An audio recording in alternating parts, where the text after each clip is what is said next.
Bersama kita lagi dalam program Menang ke Kalah weh.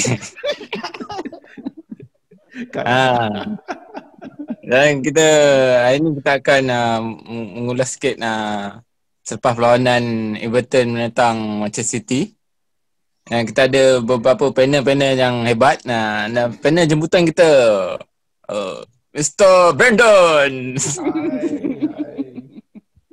Dan panel biasa kita Syah dan Z. Virtual shake. Ni virtual clap. Virtual clap tak boleh. Okey.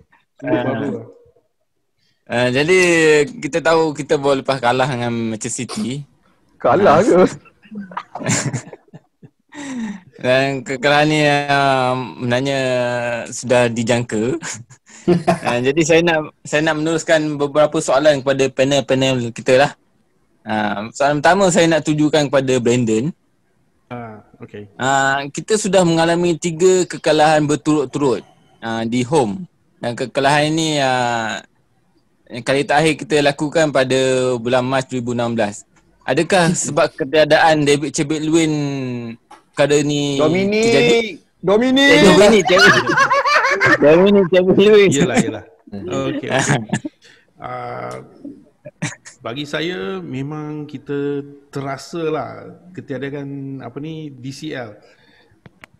Okay, we see dia punya play, dia punya link up so far helping us go ahead and getting the goals.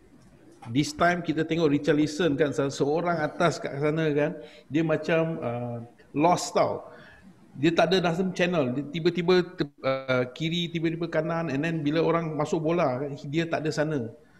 And he's having a problem holding the ball because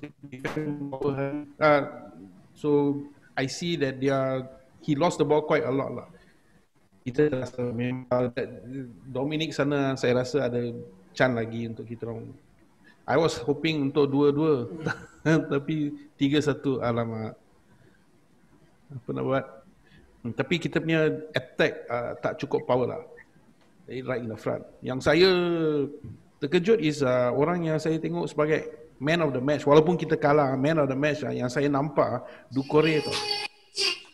Dia masuk, dia dapatkan beberapa kali dia ambil bola dari dia punya pergerakan, kita ada attack on goal. Kalau tidak memang tak ada langsung. Even the goal yang ni Richarlison masukkan kan, it started by Doucouré also. So that's what I see. I was really missing Dominic. Betul. Ya, saya pun merindui Dominic Calvert-Lewin. Tahu nama pendek dia DCL. Jadi soalan kedua saya nak tujukan kepada Encik Syah kita. Iaitu kita nampak Jeremina dikeluarkan pada minit ke-20 selepas injured. Jadi pertahanan selepas itu goyah. Adakah setuju dengan kenyataan ni? Okey, bila berhadapan dengan Manchester City ni even semalam pun disebut merupakan selama Manchester City wujud dalam abad moden ni merupakan tim termuda. Maknanya secara general, secara average, pemain-pemain mereka semua muda-muda. So one thing in common, pemain muda mereka ni pantas.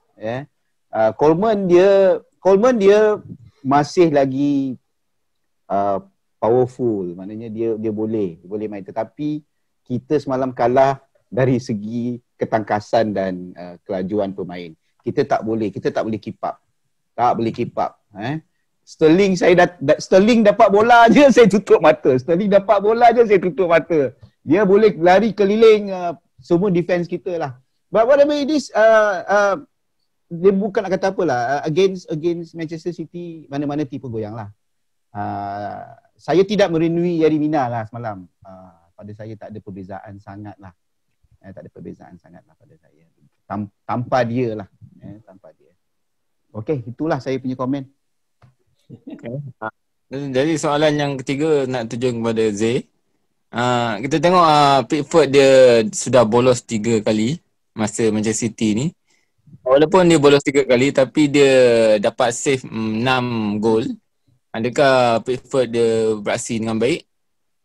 Ya, untuk saya dia beraksi dengan baik lah. Mula-mula risau juga pasal Pickford ni bila dia beraksi dengan baik takut dia buat mistake yang bodoh. Selalu dia akan buat silly mistake lah kan. Yang boleh save dia tak save, yang gila-gila susah nak save dia boleh save. So semalam okey dia main. I think gol-gol yang lepas tu ada orang kata yang macam Mahrez punya gol tu patut dia boleh save tu. Gol kedua gol last kali. Gol last kali tu pun patut boleh save tu pasal tapi I think dekat sangat. Dia macam nak react pun dekat sangat. Laju tu. Yang Mahrez tu tak payah cakap lah. Mahrez tu macam Syah cakap. Tak boleh Yang Mahrez tu macam Syah cakap lah. Sterling dengan Jesus pun dah laju nak mampus. Mahrez tu dia lari kat corner flag. Tak tahu dia buat apa, tiba-tiba lari masuk tengah, dia shoot. Macam apa dia buat? So dia punya run pun dah confusing dah. Macam so Pickford, I rasa Pickford pun tak boleh buat apa lah. I think Pickford sangat cemerlang lah. Okay lah, boleh bagi dia next game lagi. Boleh bagi main. Untuk Austin, I think tu lah. Is a good dua keeper ni cabar each other. Sama macam Chelsea juga, Kepa dengan Mendy. So macam tu lah. Setuju. Saya pun setuju tu. Jadi kita teruskan soalan seterusnya pada Mr. Brandon. Kita tengok Allen sudah sembuh, tapi kenapa Ancelotti tak bagi dia main dan Memphis seperti hilang arah? Okay, dia orang sembuh, tapi bila sembuh pun masa dia orang practice masa dia orang training kan, dia orang akan lihat different aspect kita tak lihat masa permainan atau kita kat luar kan. Kita anggap orang tu dah ready dah sembuh, tapi bila dia orang practice masa dia training, mungkin dia tak secepat yang dia perlukan. Mungkin dia tak boleh ada serasi dengan the rest of the guys at that time. So untuk game ni mungkin dia tak ready. So sometimes it's always the manager yang kita tengok kan, dia akan lihat dan dia akan runding dengan dia punya coaches, like siapa yang boleh main. So sometimes I think as fans kan, kita selalu orang ni patutnya masuk ke main ke, tak fair juga because kita tak lihat apa yang berlaku di sana. We don't know dia punya picking macam mana. Mungkin hari tu masa dia nak main tu, then dia bagi tak Ancelotti, mungkin saya terlalu tired ke, I cannot handle pace ke. And then dia kena tengok Manchester City punya line up juga. Siapa yang against dia. Kalau terlalu cepat mungkin Allen tak boleh handle. I think overall kita punya team memang perform okay yesterday. Ya, kita lepas 3 gol. Right, the first one can understand, but the other two kalau you betul-betul see the thing, diorang score dekat tempat yang sama tau.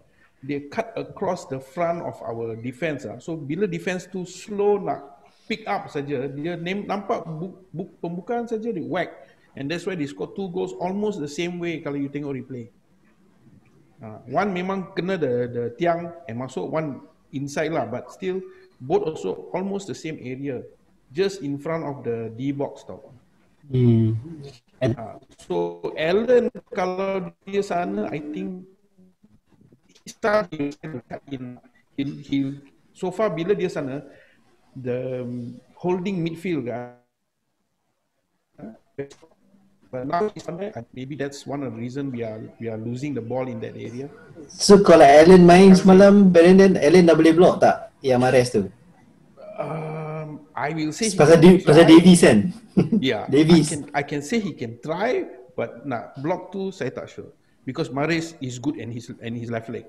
That was a fantastic shot. You tengok macam mana laju dia belum. Very nice. So I don't think can also lah. He will try lah, but I don't know what the outcome. Okay, kita teruskan soalan seterusnya. Kita tengok rekod Manchester City, dia dah dapat kemenangan 17 berturut-turut. Ni terbanyak dalam England dari semua perlawanan tanpa kalah ni. Jadi Ancelotti cakap Manchester City dia calon juara dah. Dan tim Manchester City dengan Everton ada jurang lah. Jadi selepas perlawanan tu, adakah sesuai ke Ancelotti berkata begitu? Jadi apa yang saya boleh komen tentang hal ini adalah janji bukan Liverpool. Itu yang pertama sekali lah. As long as it's not in Liverpool. Itu yang pertama sekali. Yang kedua, bukan dengan kita saja. Manchester City dia berjarak dia bukan saja dengan kita tapi dengan tim-tim lain. They are the team to beat and the title is for them to lose. Maknanya benda tu dah sepatutnya dalam tangan. Pep kita tahu Pep dia pengalaman sama macam Ancelotti. Perbezaan dia adalah tim dia power daripada tim kita. Itu je, you know. So yes, saya rasalah mereka akan menang. Mereka akan menang. Itu saya punya personal lah. Tak tahu dengan orang lain. Saya rasa tapi saya ulang lagi sekali, janji bukan Liverpool. Okey. Setuju. Kau dari tadi setuju. Okey. Soalan seterusnya kepada Z, iaitu Ancelotti cakap kita penyerang kita susah untuk berlawan dengan Diaz dengan Laporte. Jadi adakah ini hint untuk Ancelotti bagi tahu kat pihak pengurusan atasan? Dan kalau ada penyerang manakah yang sesuai untuk kita beli di musim depan ni? Yang saya rasa sebenarnya bukan masalah pasal penyerang tu. I think dulu Syah pernah komen, kita main narrow dan sangat deep. So bila kita main formation macam tu, memang kita sebenarnya bukan plan nak menang pun. Aku rasa semalam kita plan memang nak draw at least lah, try. Tapi yelah, kalau you main macam tu dengan team yang memang attacking gila, kena 10 kali dia cocok, mesti kena cocok tak? Tembus tak satu at least. So I think kita nak main counter macam tu, memang kita harap Richarlison boleh buat something lah. Dia run, dia boleh buat kan. Tapi betul lah defender Laporte dengan Diaz memang power lah. Tu belum masuk Stones lagi kan. So Fernandinho pun tak main lagi kat tengah tu. Kalau Fernandinho main, aku rasa tak lepas pun tengah padang kita kan. So semalam tu kita sebenarnya bukan perlukan striker lah. Kita dah baru beli Joshua King. Kita sebenarnya perlukan number 10. Saya rasa kita perlukan number 10 yang boleh agresif sikit. Kau tengok Sigurdsson semalam nak turning nak rembat kat gol pun sempat slow gila. So aku rasa macam motion. Esok baru dia habis pusing aku rasa. Lepas tu dia number 10. Aku tak tahu dia number 10 tapi nak buat false 9 tiba-tiba dia nak score kan. Kau tengok semalam yang opportunity nak score bukannya striker, bukannya Richarlison. Don Kore pun dapat bola nak rembat pun tak sempat. So macam mana boleh yang slow-slow ni yang dekat depan tu? Patutnya yang laju-laju macam Sterling, Jesus yang reaction dia memang gol. Macam Calvert-Lewin lah, which is a poacher or a striker. A poacher's instinct untuk kill lah dalam box dia, gol. Ini Digne, patut Richardson score.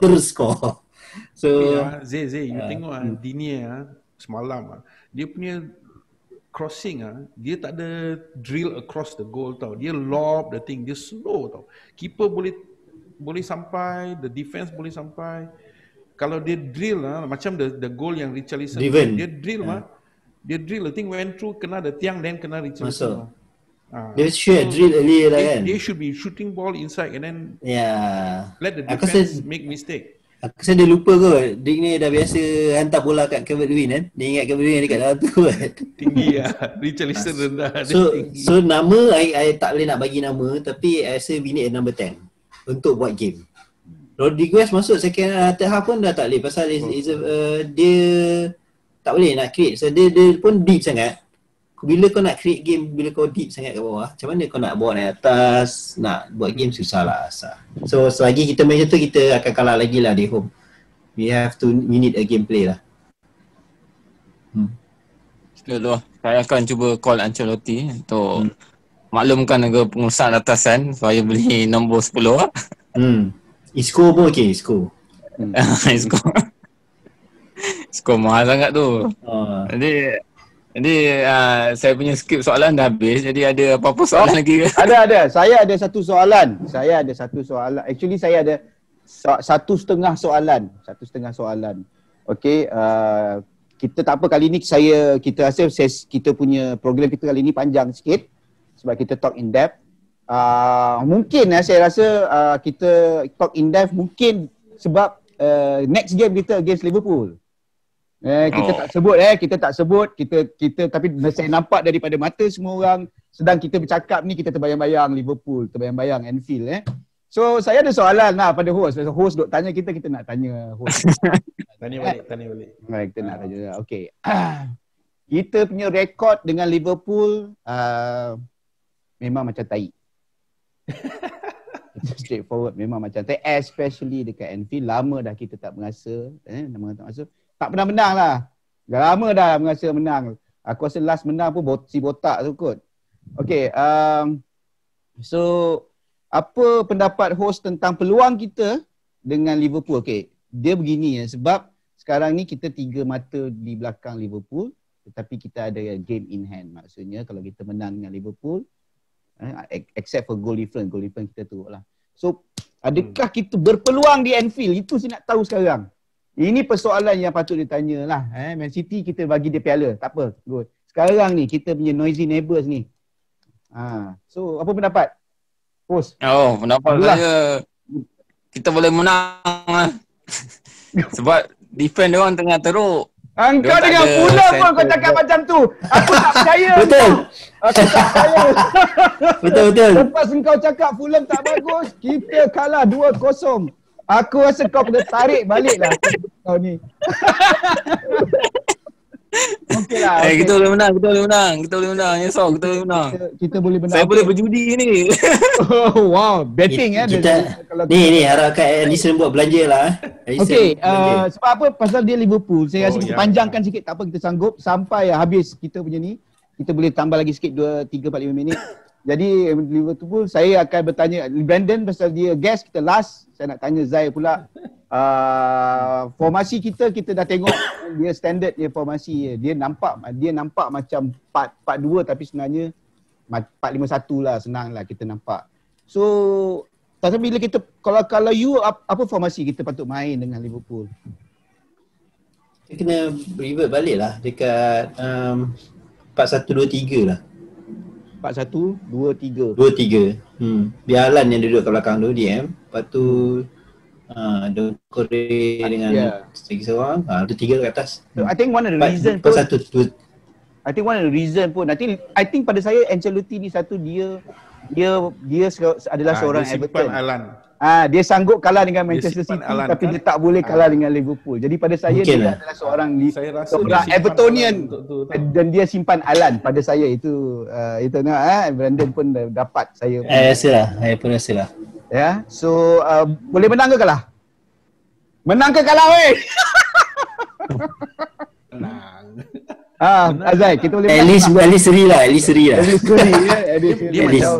Dia macam ni. Liverpool kalah pun dia tetap ada dia punya excuse lah. Pickford lah. Kalau bukan kena Pickford, game semua dia menang. Betul kan? Ya. Jadi atas Van Dijk. Okey ya. Pickford kena main lah. Jadi maknanya Pickford kena main. Itu Pickford kena main. Jadi bila Pickford kena main, jadi saya cadangkan dalam baju dia kalau kita Everton score dia walaupun striker Everton yang score, goalkeeper yang angkat baju. Tackle dengan lepas tu gambar Van Dijk. Asal kita score dia gambar Van Dijk. Kejam tak? In memory. So Brandon, adakah you rasa kita akan menang? Boleh kita menang atau seri atau kalah? I rasa at this time kan, because again apa yang Abdullah cakap, dia punya defense got issue sekarang. So at this moment kalau kita jumpa dia orang, we got good chance. If our full team memang turn up lah. Right? Remember lah, certain times the worst people came out on the field. Macam tak ada semangat kan.